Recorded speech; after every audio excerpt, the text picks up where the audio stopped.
সুপ্রিয় দর্শক মণ্ডলী, আসসালামু আলাইকুম। সবাইকে স্বাগত বাংলাদেশ টেলিভিশন চট্টগ্রামের নিয়মিত আয়োজন প্রবাস জীবন অনুষ্ঠানে। এই অনুষ্ঠানে আমরা কথা বলি প্রবাসীদের জীবন ও কর্ম নিয়ে। আজ আমাদের সাথে অতিথি হিসেবে আছেন কানাডা প্রবাসী জনাব দীপ্র মুন্না। মুন্না ভাই, আপনাকে স্বাগত। আপনাকেও স্বাগত। আমরা প্রথমেই আপনার মুখেই আপনার পরিচিতিটা শুনতে চাইব। আপনি কিভাবে কানাডা গেলেন, এর আগে কোথায় ছিলেন, পড়াশোনা কোথায় করেছেন, আমাদের দর্শকদের উদ্দেশ্যে একটু শেয়ার করবেন। আমি আসলে প্রথমে লন্ডনে যাই স্টাডির জন্য। এটা আসলে কাকতালীয়। আমি আমার এক ফ্রেন্ডের জন্য সব কিছু রেডি করছিলাম, ভিসা প্রসেস থেকে সব কিছু কাগজপত্র। তো হঠাৎ আমার ফ্রেন্ড বলল, কেন তুই ট্রাই করছিস না, তুইও কর। এই এই বলার সাথেই ওর সাথে আইএলস দেওয়া, সব কিছু মিলে 1 মাসের মধ্যেই সব কিছু। এবং কাকতালীয় ব্যাপার, আরও একটা ইন্টারেস্টিং ব্যাপার হচ্ছে, এটা দুঃখের বিষয়ও, ওর ভিসাটা হলো না, আমার ভিসাই হলো। এবং এই যাওয়া, লন্ডনে যাওয়া, ওখানে অনার্স করা, এরপর আবার ব্যাক করা, আবার অন্য কান্ট্রিতে যাওয়া, ফের আবার কানাডায় যাওয়া পড়তে, এবং ওখানে আসতে, তারপর স্টাডি কমপ্লিট করার পর স্টাডি রিলেটেড জব করা, ফাইন্যান্স অ্যান্ড অ্যাকাউন্টিং কমপ্লিট করার পর আমি অ্যাপ্লাই করি হচ্ছে ব্যাংকে। তো এটা হচ্ছে one of the 5 major banks, যেটা হচ্ছে নোভা স্কশা ওখানে বলে। তো আমি নোভা স্কশাতে জবটা করেছি, এবং এর পাশাপাশি আমি অন্যান্য জবও করেছি যখন আমি স্টাডিতে ছিলাম। সার্ভাইভাল জবগুলো করেছি। ওই ফিলিংসটা কেমন ছিল আপনি যখন বিদেশের মাটিতে পা রাখেন, দেশ ছেড়ে যখন চলে গিয়েছিলেন, তখন কেমন লেগেছিল আপনার? প্রথমে আমি লন্ডনে যাই। এখানে আমি প্রথম যে প্রবলেমটা ফেস করি সেটা হচ্ছে ল্যাঙ্গুয়েজ ব্যারিয়ার। যে আমি এখান থেকে আইএলস করে গিয়েছিলাম, কিন্তু ওখানকার যাওয়ার পর, যেমন এখানে আমরা বিবিসিতে আমরা ইংলিশ শুনি, তারপর হচ্ছে সিএনএন মুভি, আসলে কোনো কিছুই মিলে না ওদের ইংলিশটার সাথে। প্রথম গিয়ে আমরা ধাক্কাটা খেলাম।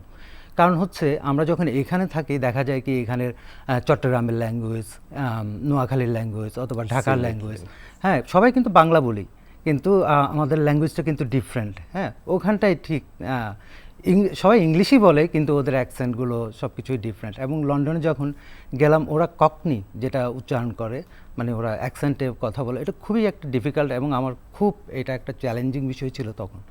এবং ওটা আস্তে আস্তে আসলে কি ওই থাকতে থাকতে থাকতে থাকতে ওই অভ্যস্তটা হয়ে যায় ওখানে। কোন জিনিসটা আপনার কাছে প্রবাস জীবনে সবচেয়ে ভালো লেগেছে? সবচাইতে ভালো লেগেছে সেটা হচ্ছে সিস্টেমেটিক রুলস ওরা ফলো করে।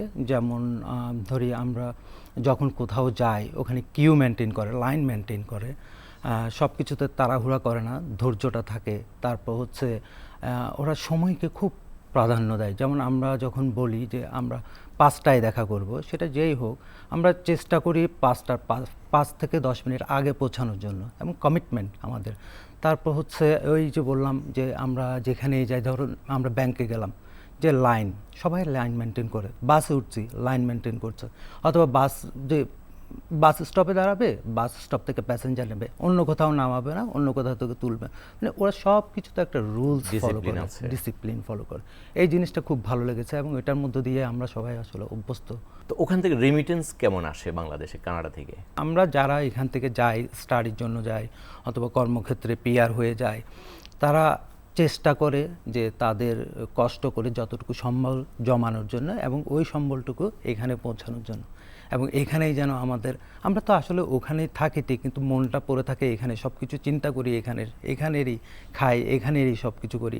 ইভেন আমি যদি আমার ছেলেকে বলি, আমার ছেলে ওখানেই জন্মগ্রহণ করেছে, কিন্তু ওকে আমরা সবাই বলি কি, ওকে আমরা বাংলাটা শিখিয়েছি, এবং আমার মা বাবা ওর সাথে বলে কি যে ও যে চট্টগ্রামের, ওকে চট্টগ্রামের ভাষাটা শেখা। মানে এটা আন্তরিকতা, এটা যায় না, এটা মাটির টান, এটা শেকড়ের টান, এটা যাবে না, এটা থাকবে। সেক্ষেত্রে আমি মনে করি যে আমাদের সবাই, আমরা যারা রেমিটেন্স যোদ্ধারা আছি, আমরা সবাই রেমিটেন্সটা এখানে করি, এটা সুন্দরভাবে ইউটিলাইজ হোক, এটাই আশা করি। আপনার সন্ততি মানে ভবিষ্যৎ প্রজন্ম যারা আছে, তারা কি ওখানেই থাকবে না এখানেই বাংলাদেশেই থাকবে? এটা ডিসাইড করাটা আসলে খুব কঠিন, কারণ হচ্ছে ওটা ওদের লাইফ। হ্যাঁ, যতটুকু সম্ভব আমরা চাই, আমরা বাঙালি, আমরা যখন এখান থেকে যাই, আমরা চাই যে একটা কি বাঙালি কমিউনিটির মধ্যে থাকতে, যেন আমাদের বাংলা শেকড়টা যেন ধরে রাখতে পারে ওরা, এবং সেই শিক্ষাটাই ওদেরকে দেওয়া হয় আলটিমেটলি। এবং দেখা যায় কি ওই পরবর্তীতে ওরা বাংলাটা আসলে শিখে এবং ওটা পালন করে, ওটা সব কিছুই করে। এখন এখানে আসার থাকার ব্যাপারটা না ওদের জন্য একটু চ্যালেঞ্জিং হয়ে যায়, কারণ ওরা বেড়ে ওঠা, ছোটোবেলা থেকে ওখানকার পরিবেশ দেখে ওঠা, এখানে যখন আসে ওরা অনেক কিছুই ফেস করে। হ্যাঁ, ওয়েদার একটা প্রবলেম, কারণ ওখানে সবসময় একটা শীতকালীন দেশ, শীতপ্রধান দেশ, ওদের সবসময় মাইনাসের থাকে ওয়েদার, ঠান্ডা ওয়েদার। তো ওরা অনেক কিছুই ফেস করে এখানে যখন আসে। আমার যখন দেখি মানে ওরা একটু অস্বস্তি বোধ করে অথবা এই অ্যাডজাস্ট হতে পারে না, সেক্ষেত্রে ডিফিকাল্ট হয় ওদের জন্য। আর আমি যদি আমাদের কথা বলতে যাই, অবভিয়াসলি আমরা কিন্তু, আমি বিশেষ করে আমার কথাই যদি বলি, আমি অবশ্যই এখানে আছি এবং থাকবো। এটাই আমি যত কিছুই না করি, আমি আলটিমেটলি আমার দেশে থাকবো এবং আমি চাই যে আমার শেষ নিঃশ্বাসটা যেন এখানেই হোক। আমাদের অনেকের কাছেই সাফল্য মানে অনেক টাকা পয়সা পাওয়া, ইউরোপ কিংবা ফার্স্ট ওয়ার্ল্ডে যাওয়া। তো এই বিষয়টাকে আপনি কীভাবে দেখছেন? মানে টাকাওয়ালা হয়ে গেলাম, ইউরোপ গেলাম, অনেক টাকা হলো, এটাই সাফল্য? না সাফল্য বলতে আপনার কাছে আরও কিছু আছে? এটা আসলে আমাদের একটা মিসকনসেপশন যে আমরা যে টাকা, এই যে বিদেশে থাকলে অনেক কারি টাকা, আসলে না। ওখানটায় যখন যাই, হ্যাঁ ওখানটায় যদি আমি কনভার্ট করি অনেক টাকা হয়, কিন্তু খরচটা কিন্তু ওখানকার। তো ওখানে অনেক যে টাকাটা ইনকাম হয় সে টাকাটা আসলে খরচ হয়ে যায়। আলটিমেটলি দেখা যায় কি মাস শেষে বেশি কিছু থাকে না, খুব সেভ করার পর কিছু একটা টাকা মানে ব্যাংকের মধ্যে থাকে। তো এটা আসলে সাফল্যতা আসলে আমি মনে করি না টাকার যে বিষয়টা আছে ওটা না। সাফল্যটা হচ্ছে আমি যেটা চাচ্ছি সেটা আসলে আমি করতে পেরেছি কিনা। নট ইভেন যে আমি জব করছি, ভালো একটা জব করছি, সেটাও না। আমি চাচ্ছি যে আমি যেটা চেয়েছি, আমি যেটা করতে চেয়েছি, আমার যেটা এইম ছিল, আমার যেটা লক্ষ্য, আমি সেই জায়গায় আমি পৌঁছতে পেরেছি কিনা, সেটাই হচ্ছে আমার সাফল্য। এখানে সামাজিক দায়বদ্ধতা থেকে কেউ যদি বিপদে পড়ে, কারো কোনো সমস্যা হলে অন্যরা সবাই এগিয়ে আসে। আপনার প্রবাসী যে কমিউনিটি আছে ওনাদের এই ক্ষেত্রে কেউ যদি বিপদে পড়ে, কারো কোনো সহযোগিতা যদি প্রয়োজন হয়, কমিউনিটি ভূমিকাটা কেমন ওখানে? খুবই স্ট্রং কমিউনিটির ভূমিকা, কারণ যেহেতু আমরা জানি যে কি আমাদের পরিবার পরিজন ছেড়ে আমরা আসছি, তো ওখানে আমরা করি কি, আমরা নিজেদের মধ্যে একটা ভাই বোন আত্মীয় সম্পর্ক বানিয়ে নিই। হ্যাঁ, দেখা যায় কি ফারুক ভাই আপনি গেলেন, আপনি আসলেন, সেটা যেই কাউ হোক, দৌড়ে গিয়ে চলে আসবো, আমাদের একজন আসছে, বাঙালি কমিউনিটির একজন আসছে, ফারুক ভাই আসছে, চল। এবং যেই সময় মানে যার কাছেই সময় থাকুক, চিনি বা না চিনি, দৌড় দিই এবং ওনাকে রিসিভ করে আনা। এবং হচ্ছে আমাদের, সেটা হচ্ছে আমাদের মতো, আমাদের যখন কোনো একটা বিপদ হয়, কোনো একটা ধরেন আমার বাচ্চার একটা অসুখ হলো অনেক রাতে, আমার গাড়িটা কাজ করছে না, তখন দেখা গেল কি আমি কাউকে বললাম, রাতে, অনেক রাতে, রাতে 2টা ধরেন ফোন করলাম যে আমার গাড়িটা কাজ করছে না, আমি ঠিক করছে না, আমার বাচ্চাটা ওষুধ চলে আসবে এখানটায়। সেটা যেই হোক, যতটুকুই হোক, আমরা কমিউনিটি খুব একে অপরকে খুব হেল্প করি। এটা আমাদের যারা এখন কানাডা যেতে চান বা আপনাকে অনুসরণ করতে চান, এরকম প্রজন্মকে নিয়ে আপনার উপদেশ বা আপনার যে কনসালটেন্সি আছে, যে পরামর্শ আছে, পরামর্শগুলো যদি একটু দিতেন।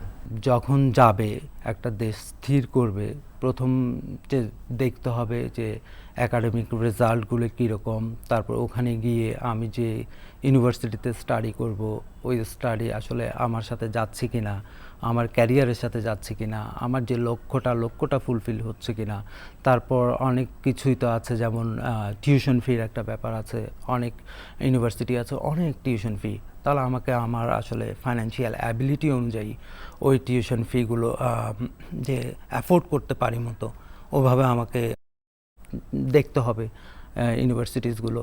আর না হলে অনেক কলেজ আছে যে কলেজগুলোতে হ্যাঁ অনেক কম টিউশন ফি দিয়ে যাওয়া যায়, তো ওইগুলো চেক করতে হবে একাডেমিক রেজাল্টের উপর। তারপর হচ্ছে প্রয়োজনীয় প্রস্তুতিগুলো নিতে হবে, যেমন IELTS, তো অনেক ক্ষেত্রে মাস্টার্সের ক্ষেত্রে GRE, GMAT এগুলো চাই, সেগুলো ফিল আপ করতে হবে। তারপর হচ্ছে অনেক কিছু অ্যাডমিশন রিকোয়ারমেন্ট থাকে, ওই রিকোয়ারমেন্টগুলো আসলে ফিল আপ করতে হবে। সো সব কিছু মিলিয়ে হ্যাঁ নিজের দিকটা বিবেচনা করে তারপর হচ্ছে ওখানে অনেক সময় কি আমি আমার এক ছোট ভাইকে দেখলাম যে স্কলারশিপ নিয়ে গেছে। হ্যাঁ, তো আমি বলবো কি ওই অপরচুনিটিস যেন মিস না করে। যে অনেক সময় জায়গা দেখা যায় কি অনেক ছেলেরা এজেন্সির পিছনে যায়, যা ওরা অনেক সময় বলতে পারে না যে স্কলারশিপ কোথায় পাওয়া যায়, কি করা যায়।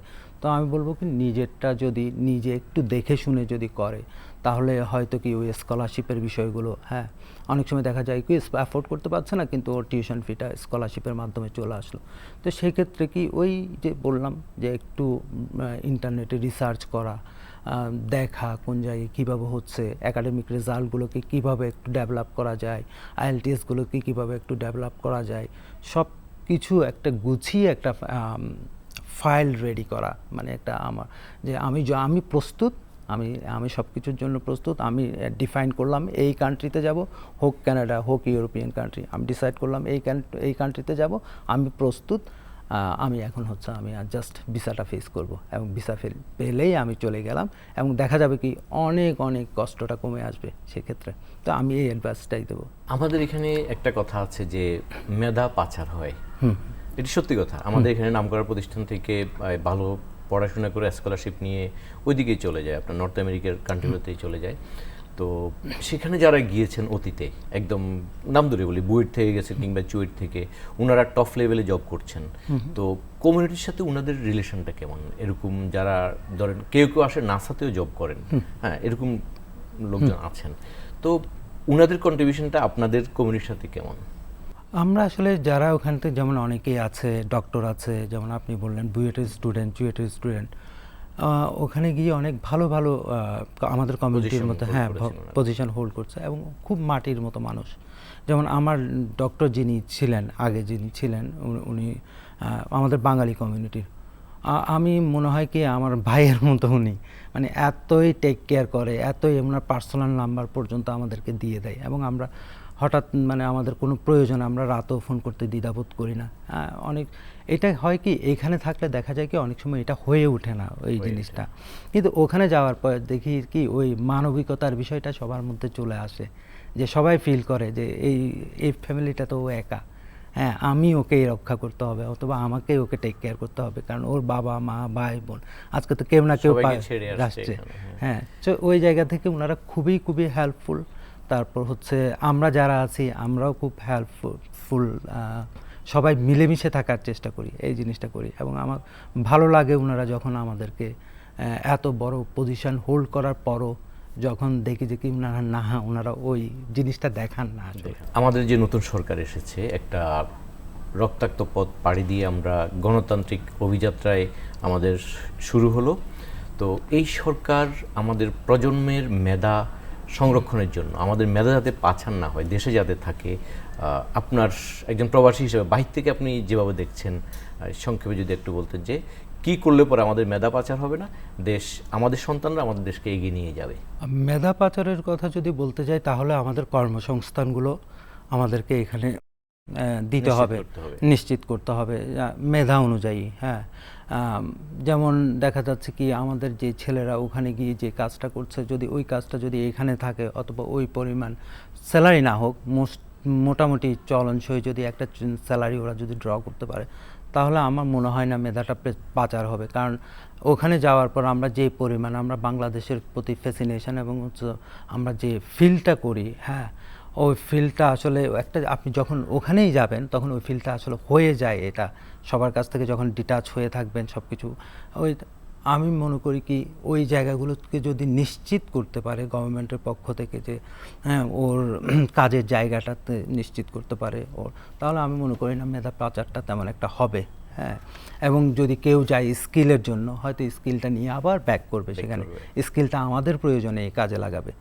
তো এই ক্ষেত্রে আমি বলবো কি এই আমাদের যদি সরকার যদি এই যে security, job security, food security, তারপর হচ্ছে আমাদের সামাজিক নিরাপত্তা, এই বিষয়গুলো যদিও এটা এক কথায় বললে মানে এটা অনেক বিশাল একটা জায়গা, হ্যাঁ যদি সরকার যদি এটা একটা চ্যালেঞ্জিং সরকারের জন্য এটা যদি করতে পারে আমি মনে করি কি আমাদের মেধার যে জায়গাটা শূন্য হচ্ছে সেটা হবে না। ধন্যবাদ মুন্না ভাই। সুপ্রিয় দর্শক মণ্ডলী, এতক্ষণ আমরা একজন কানাডা প্রবাসী জনাব দীপ্ত মুন্না ভাইয়ের মুখে উনার কানাডা যাওয়ার যে গল্প সেটি শুনলাম। এর আগে উনি লন্ডন পড়াশোনা করেছেন, সেসব কথা শুনেছি। সর্বশেষ উনি উনার বিগত 15 বছর প্রবাস জীবনের অভিজ্ঞতার আলোকে আমাদের নীতি নির্ধারকদের উদ্দেশ্যে কিছু কথা বলেছেন, যাতে আমাদের মেধা পাচার না হয়। আমাদের এখানে যে মেধাবী সন্তানরা আছে, ওনারা যদি এখানে কর্মসংস্থানের ব্যবস্থাটা হয়, ওনাদের কর্মসংস্থানের ব্যবস্থা হলে ওনারা দেশের বাইরে যাবেন না। দেশের বাইরে অনেক আয় আছে, কিন্তু খরচও সেই পরিমাণ আছে। 15 বছর উনি দেশের বাইরে থেকে দেশের প্রতি যে ভালোবাসা উনি ধারণ করেছেন, দেশের প্রতি যে মায়া উনার জন্মেছে, যে শূন্যতা তৈরি হয়েছে, এই শূন্যতা থেকে তিনি আবার এখানে ফিরে আসতে চান। সেই ফিরে আসার জন্য উনার সন্তান নিয়ে, উনার ভবিষ্যৎ প্রজন্ম নিয়ে দেশে ফিরে আসার জন্য উনি কিছু জিনিস চিন্তা করেছেন। সেটি হচ্ছে সিকিউরিটি। আর্থিক সিকিউরিটি তো আছেই, পাশাপাশি সামাজিক নিরাপত্তা, রোডের যে ট্রাফিক ব্যবস্থা সহ আইন শৃঙ্খলা সব কিছুই বিবেচনায় যদি উনি এখানে নিরাপত্তা বোধ করেন, তাহলে তার পরবর্তী প্রজন্ম দেশেই আসবে। আমাদের মেধা আমাদের কাজে লাগবে, আমাদের মেধা পাচার হবে না। আমাদের যারা সেখান থেকে রেমিটেন্স পাঠাচ্ছেন, ওনারা দেশের রেমিটেন্স প্রবাহ বৃদ্ধি করতে আরও ভূমিকা রাখবেন। তো আজ এ পর্যন্তই। অন্য কোনো একদিন অন্য কোনো অনুষ্ঠানে আবারও দেখা হবে। ততদিন ভালো থাকুন। বাংলাদেশ টেলিভিশন চট্টগ্রামের সঙ্গেই থাকুন। আল্লাহ হাফেজ।